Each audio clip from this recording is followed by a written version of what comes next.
In 1986, I had written a book in which I had said that the way to deal with terrorist regimes, well, with terror, was to deal with the terrorist regimes. And the way to deal with the terrorist regimes, among other things, was to apply military force against them. We have two threats. One of them, you're quite right, we focus on is beyond the horizon in the form of these rogue regimes like Iraq or Iran that are feverishly arming themselves with ballistic weapon missiles or non-conventional weapons, biological or atomic warheads, which are trying to secure. And that is a grave danger for the entire world. There's no question about that. And I've been trying to alert the world to that danger. And I've been trying to alert the world to that danger. Obviously, we'd like to see a regime change, at least I would, in Iran, just as I would like to see in Iraq. The question now is a practical question. What is the best place to proceed? It's not a question of whether Iraq's regime should be taken out, but when should it be taken out? It's not a question of whether you'd like to see a regime change in Iran, but how to achieve it. And every indication we have is that he is pursuing with abandon, pursuing with every ounce of effort the establishment of weapons of mass destruction, including nuclear weapons. This is why I joined the Marine Corps. Do you have any new evidence of Iraq's weapon capabilities, nuclear capabilities? I cannot give you even an oblique reference to information in the last 3 years because I'm busy going around the world visiting Washington. I'm not. We appreciate you being. I'm not prying into privileged dossiers. Those weapons of mass destruction got to be somewhere.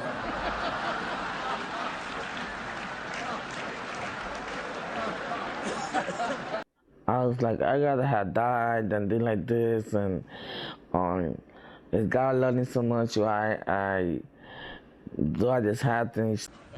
Nope, no weapons over there.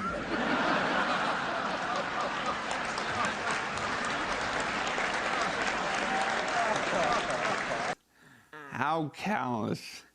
He has hundreds of thousands of men and women on the front line and in Baghdad in general, fighting because of some fictional weapon of mass destruction that he decided to walk around the Oval Office and fake hide and seek with WMD.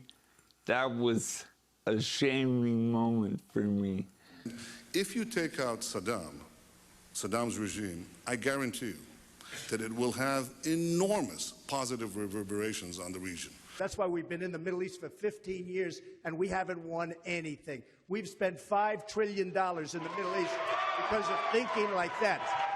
Obviously, it was a mistake. So George Bush made a mistake. We can make mistakes, but that one was a beauty. We should have never been in Iraq. We have destabilized the Middle East. But so you still think he should be impeached? I think it's my turn, isn't it? You do whatever you want. You call it whatever you want. I want to tell you, they lied. Okay. They said there were weapons of mass destruction. There were none, and they knew there were none.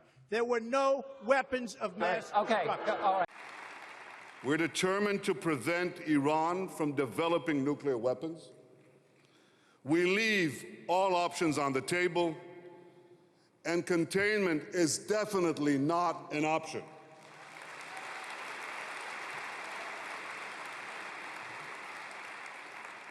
The Jewish state will not allow those who seek our destruction to possess the means to achieve that goal. A nuclear-armed Iran must be stopped.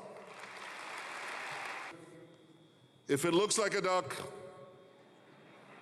if it walks like a duck, if it quacks like a duck, then what is it? What is it? That's right. It's a duck, but this duck is a nuclear duck. And it's time the world started calling a duck a duck. Today we have a state of our own, and the purpose of the Jewish state is to defend Jewish lives and to secure the Jewish future.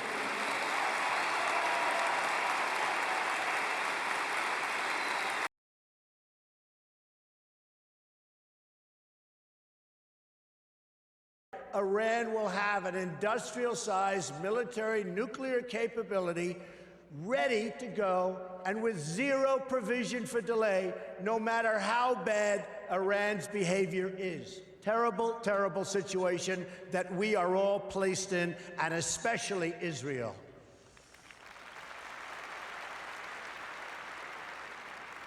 When I'm president, I will adopt a strategy that focuses on three things when it comes to Iran. First, we will stand up to Iran's aggressive push to destabilize and dominate the region.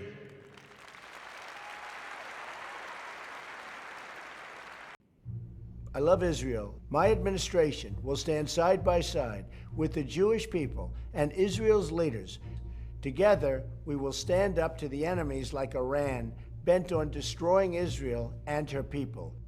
My name is Donald Trump, and I'm a big fan of Israel. And frankly, a strong prime minister is a strong Israel. And you truly have a great prime minister. In Benjamin Netanyahu, there's nobody like him. He's a winner. He's highly respected. He's highly thought of by all. And people really do have great, great respect for what's happened in Israel. So vote for Benjamin. Terrific guy, terrific leader, great for Israel. I know Donald Trump. I know him very well. And I think his attitude, his support for Israel is clear. He feels very warmly about the Jewish state, about the Jewish people, and about Jewish people. There's no question about that. And that's so powerful and so obvious. For God's sake, he has Jewish grandchildren. He has a Jewish daughter converted to Judaism. I think, we say the boss ultimately decides the policy. The spirit of a commander permeates the troops. That's our motto in the Israeli Defense Forces. And that's, I'm sure, true of the U.S. presidency as well.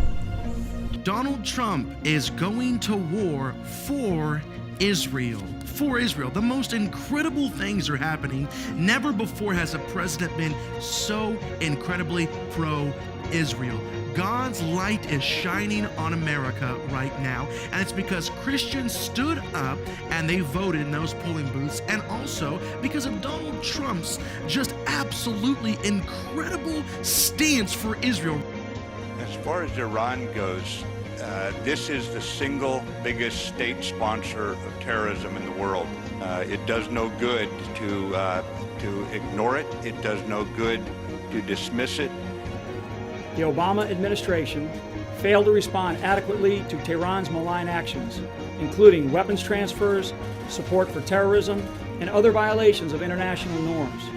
The Trump administration condemns such actions by Iran that undermine security, prosperity, and stability throughout and beyond the Middle East, and which places American lives at risk.